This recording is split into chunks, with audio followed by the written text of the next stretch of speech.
დღეს საქართველოს ეროვნულ გმირს ქალაქ სოხუმის ყოფილ მერს გურამ გაბისკირია 76 წელი შეუსრულდებოდა. აფხაზეთის ავტონომიური რესპუბლიკის თავმჯდომარემ რუსლან აბაშიძე მოადგილე ანზორ მარგიანთან და მთავრობის სხვა წევრებთან ერთად ეროვნული გმირის ხსოვნას პატივი მიაგო და ვაშლიჯურის ძმათა სასაფლაოზე გურამ გაბისკირიას საფლავი ყვავილებით შეამკო. გურამ გაბისკირიამ ქალაქ სოხუმის დაცემის დღეს 1993 წლის 27 სექტემბერს აფხაზეთის ავტონომიური რესპუბლიკის მთავრობის სხვა წევრებთან ერთად უარი განაცხადა ალყაში მოქცეული ქალაქის დატოვებაზე. თვითმხილველების გადმოცემით სოხუმის მერი და აფხაზეთის მთავრობის წევრები აფხაზმა სეპარატისტებმა ძალით გაიყვანეს პარლამენტის შენობის წინ და მოსთხოვეს დაჩუქება, რაზეც გურამ გაბისკირიამ უპასუხა, რომ არასდროს მის სიცოცხლეში. 1993 წლის 27 სექტემბერს სოხუმის დაცემის დღეს აფხაზმა სეპარატისტებმა პოლკოვნიკი გურამ გაბისკირია აფხაზეთის ავტონომიური რესპუბლიკის მთავრობის წარმომადგენლებთან ერთად დახვრიტეს. 2017 წლის 27 სექტემბერს გურამ გაბისკირიას საქართველოს ეროვნული გმირის წოდება მიენიჭა.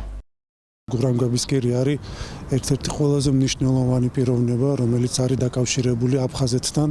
ჩვენ დღეს პატივს მივაგებ ხსოვნას, გმირობას და ეს არის ჩვენი საზოგადოების ვალდებულება, რომელიც ჩვენ უნდა ღირსეულად ვატაროთ და უნდა მივაგოთ პატივი ყველა იმ გმირის, ყველა იმ ადამიანს, ვინც თავი შეწირა საქართველოს დამოუკიდებლობას, თავისუფლებას.